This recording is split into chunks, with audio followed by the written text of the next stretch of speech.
दिल्ली में बीजेपी की सरकार की शपथ के साथ ही यह शपथ ग्रहण समारोह रामलीला मैदान में बड़े शक्ति प्रदर्शन का मंच भी बना। प्रधानमंत्री मोदी, गृह मंत्री अमित शाह, रक्षा मंत्री राजनाथ सिंह, इसके अलावा एनडीए शासित 20 राज्यों के सीएम, डिप्टी सीएम सब मौजूद रहे। आम आदमी पार्टी के संयोजक पूर्व मुख्यमंत्री अरविंद केजरीवाल और अब तक सीएम रही आतिशी निमंत्रण मिला था पर शपथ में नहीं पहुंची। इस मंच से बीजेपी ने देश भर में यह सियासी संदेश पहुंचाया किया कि हम सब मिलकर मजबूती से आने वाले सभी चुनाव एनडीए के नाते लड़ेंगे।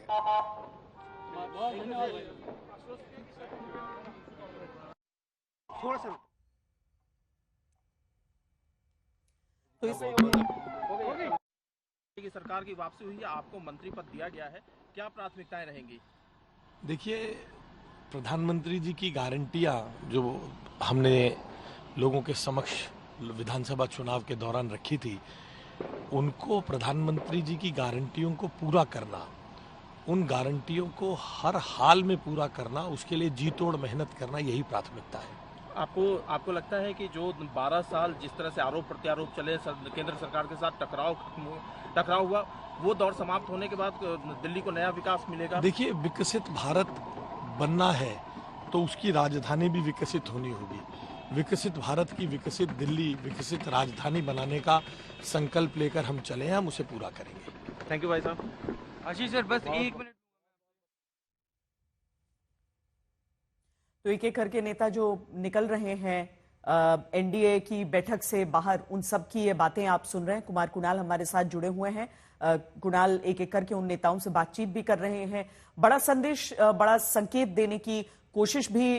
कुणाल, मतलब कोई औपचारिक एक तरह से एजेंडा हम नहीं कह सकते हैं इसका, लेकिन चूंकि एक अवसर था जहां पर एक ऐसा राज्य जहां पर सरकार नहीं बन पा रही थी, वहां पर आपने सरकार बना ली है और उसके बाद अपनी प्रतिबद्धता, एकजुटता दोहराने का एक मंच। कुणाल।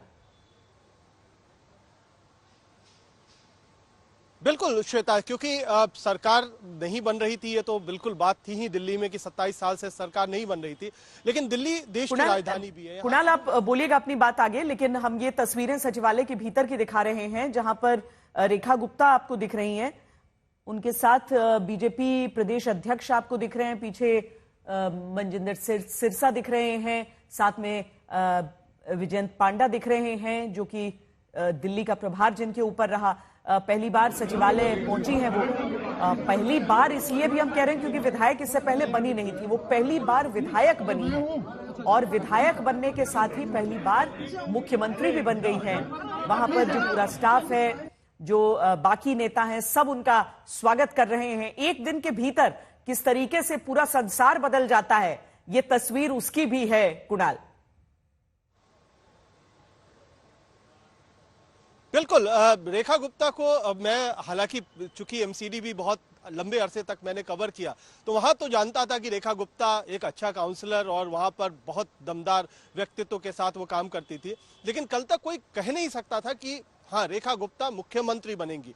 लेकिन बिल्कुल आपके साथ ही मैं 24 घंटे पहले था और तब बहुत सारी कयासबाजी चल रही थी, लेकिन अब 24 घंटे बाद की तस्वीर जो हमें दिखाई पड़ रही है कि वो सीधे सीधे दिल्ली सचिवालय का 3रा मंजिल, जहां पर मुख्यमंत्री कार्यालय है, उस मुख्यमंत्री कार्यालय में जहां पर कभी मदन लाल खुराना, साहिब सिंह वर्मा और शीला दीक्षित, अरविंद केजरीवाल सरीखे नेता बैठे, अब वहां पर रेखा गुप्ता रहेंगी और वहीं से दिल्ली पूरी तरीके से गवर्न होगी। तो उस 3री मंजिल का बहुत महत्व है।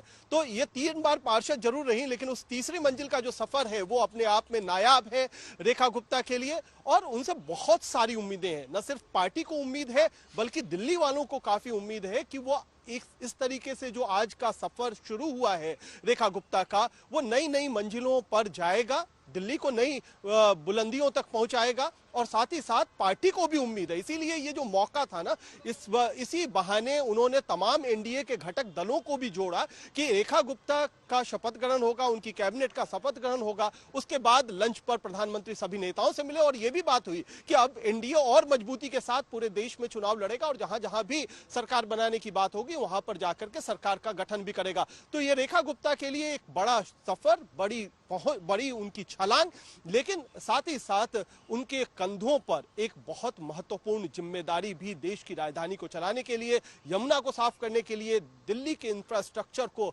नए आयाम तक पहुंचाने के लिए। तो ये तमाम चीजों पर भी आने वाले समय में जब कैबिनेट मीटिंग आज पहली हो रही है 7 बजे, उसमें भी उस रूपरेखा पर भी बातचीत जरूर होगी। क्योंकि अभी मैंने कई सारे मंत्रियों से बात की श्वेता, उन्होंने साफ तौर पर यह नहीं कहा कि कैबिनेट में क्या कुछ एजेंडा है, शायद उन्हें पता भी नहीं हो, क्योंकि पहली बार वो कैबिनेट मीटिंग के लिए जाएंगे, सचिवालय अभी तक गए नहीं थे। लेकिन पहले से ही अधिकारियों ने तमाम दिशा निर्देशों के अनुसार एजेंडा तैयार कर रखा है, ये मेरी जानकारी है, जिसमें आयुष्मान योजना को लेकर के एजेंडा है, जिसमें 2500 रुपया महिलाओं को जो दिया जाएगा उसको लेकर के भी एजेंडा आ सकता है। तो उन तमाम चीजों पर काम चल रहा था लगभग पिछले 1 हफ्ते से। आज उस 1 हफ्ते में जो अधिकारियों ने एजेंडा तैयार किया है वो दिल्ली की नई कैबिनेट के सामने रखा जाएगा और उस पर चर्चा होगी। हो सकता है उसमें से कई सारे एजेंडा पास भी कर दिए जाए। तो रेखा गुप्ता बन गई हैं दिल्ली की नई मुख्यमंत्री। बड़ी बात यह कि बीजेपी की इकलौती महिला मुख्यमंत्री हैं वो, अभी देश की दूसरी इस समय की, मतलब एक ममता बनर्जी, दूसरी रेखा गुप्ता मुख्यमंत्री हैं। बीजेपी की 2 महिला उप मुख्यमंत्री जरूर हैं, एक उड़ीसा में और एक राजस्थान में, लेकिन दिल्ली की महिला मुख्यमंत्री के सामने उन जो चुनौतियां हैं उससे किस रूप में पार पाते हुए वो आगे की ओर बढ़ेंगी, और जो दावा पार्टी करती है ना कि 5 साल के लिए नहीं 15 साल के लिए दावा हम पेश कर रहे हैं, उसका काम कैसे करेंगे।